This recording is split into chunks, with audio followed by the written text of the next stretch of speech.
Hello दोस्तों, आप सभी का स्वागत है हमारे यूट्यूब चैनल एसएससी कोचिंग पे। दोस्तों, आज हम लोग यह टॉपिक जो कर रहे हैं यह संविधान का टॉपिक हम लोग इसमें पढ़ेंगे। और भाग वन जो अनुच्छेद 1 से 4 तक है, इसके बारे में हम लोग आज इसमें अनुच्छेद पढ़ेंगे। और हम लोग जो प्रमुख अनुच्छेद होंगे, मेन अनुच्छेद हम लोग पढ़ेंगे। आज जो हमारा भाग वाइज हम लोग पढ़ेंगे।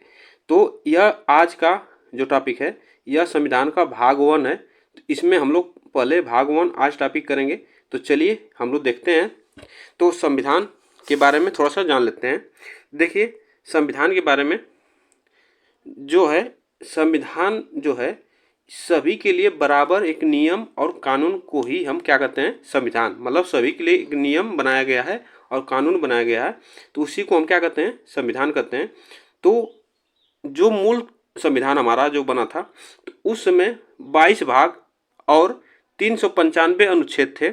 और उसमें मूल संविधान में 8 अनुसूचियाँ थी। कितनी थी? 8 अनुसूचियाँ थी और 22 भाग और 395 अनुच्छेद थे। और वर्तमान में 395 अनुच्छेद में ही उसमें सब भाग कर दिया गया है।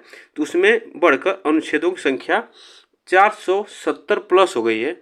और 22 अनुच्छेद और क्या हुआ कि इसमें वर्तमान में 12 अनुच्छेद हो गए हैं।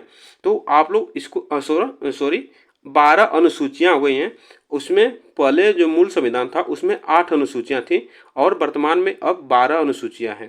तो इसको एक लाइन में हम लोग इसको देख लिए और यह नोट में देख लेते हैं। आपको बताते चलते हैं कि जैसे क्या 26 नवंबर 1949 को हमारा संविधान को अपनाया गया था और इसे अंगीकृत किया गया था। इस दिन संविधान बनकर पूरा कंप्लीट हो गया था। तो इसी दिन संविधान को अपनाया गया था और 26 नवंबर को 26 नवंबर को ही हम लोग संविधान दिवस भी मनाते हैं।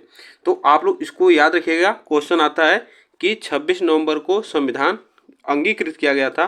तो यह क्वेश्चन पूछ सकता है कि अंगीकृत कब किया गया था संविधान को। तो 26 नवंबर 1949 को अंगीकृत किया गया था। और जो संविधान लागू किया गया था, तो यह 26 जनवरी 1950 को पूर्ण रूप से संविधान को लागू किया गया था। तो आप लोग इसको याद रखिएगा। और यह भाग 1 हम लोग आज पढ़ेंगे। तो भाग 1 में जो है, भाग 1 है, इसमें अनुच्छेद 1 से 4 तक है। तो इसमें जो भाग 1 क्या कहता है, संघ और राज्य क्षेत्र की बात करता है। तो संघ और राज्य क्षेत्र की बात करता है, जिसके बारे में हम लोग आज पढ़ेंगे।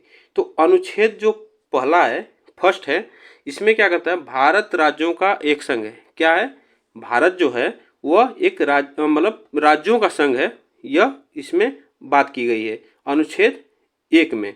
तो आप लोग इसको याद रखिएगा। जो राज्य हैं भारत में, तो यह सभी राज्यों से मिलकर एक भारत संघ बना है। तो आप लोग इसको याद रखिएगा। आगे चलते हैं। क्वेश्चन नंबर हमारा अनुच्छेद सेकंड है। तो अनुच्छेद जो सेकंड क्या कहता है, नए राज्यों का प्रवेश। जो नए राज्य हैं, इसमें हम अपने नए राज्यों को अपने भारत में मिला सकते हैं। जैसे क्या होता है कि संसद जो होता है वह राष्ट्रपति को पूर्व सूचना देता है कि किसी भी विदेशी राज्य को भारत में मिला सकता है, तो वह अनुच्छेद 2 के तहत मिला सकता है। और एक राज्य जो हमें भारत में मिलाया गया था 16 मई 1975 को, जो सिक्किम है, यह भारत को इस दिन 16 मई 1975 को सिक्किम को भारत में राज्य का दर्जा मिला अनुच्छेद 2 के तहत। तो आप लोग इसको याद रखिएगा। अनुच्छेद 2 क्या कहता है, नए राज्यों का प्रवेश। मतलब कोई भी नया राज्य, अगर विदेशी बाहर से कोई राज्य जुड़ता है, तो उसमें अनुच्छेद 2 के तहत उसमें भारत में मिला लिया जाएगा। आगे चलते हैं। तो अनुच्छेद 3 है, वो क्या कहता है, किसी भी राज्यों के सीमाओं और नामों में परिवर्तन। मतलब जो भारत के राज्य हैं उसके किसी भी सीमाएं और नाम में परिवर्तन किया जा सकता है अनुच्छेद 3 के तहत। तो आप लोग इसको याद रखिएगा। जैसे बिहार से झारखंड बना था, बिहार से अलग होकर कौन सा राज्य बना, झारखंड राज्य बना अनुच्छेद 3 के तहत। और नाम में परिवर्तन, उड़ीसा जो है, यह उड़ीसा राज्य था, उसका नाम बदलकर ओडिशा कर दिया गया है। तो यह अनुच्छेद 3 के तहत इसको किया गया है। तो आप लोग इसको याद रखिएगा कि राज्यों के नाम की सीमाओं और नाम में और सीमाओं में परिवर्तन अनुच्छेद 3 के तहत किया जाता है। तो यह भाग 1 में बात करता है, इसको भी जान लेते हैं। और यह अनुच्छेद 4 जो है यह क्या कहता है, तो अनुच्छेद 2 और अनुच्छेद 3 जो है किया गया संशोधन अनुच्छेद 368 के बाहर रखा गया है। जो अनुच्छेद 2 और 3 है उसमें जो संशोधन होता है 2 और 3 में, वह अनुच्छेद 368 से बाहर है, इसमें इसको शामिल नहीं किया गया है। अर्थात इस संशोधन को राष्ट्रपति नहीं रोक सकता है। जो अनुच्छेद 2 और 3 है, जैसे राज्यों को मिलाना, नए राज्य बनाना और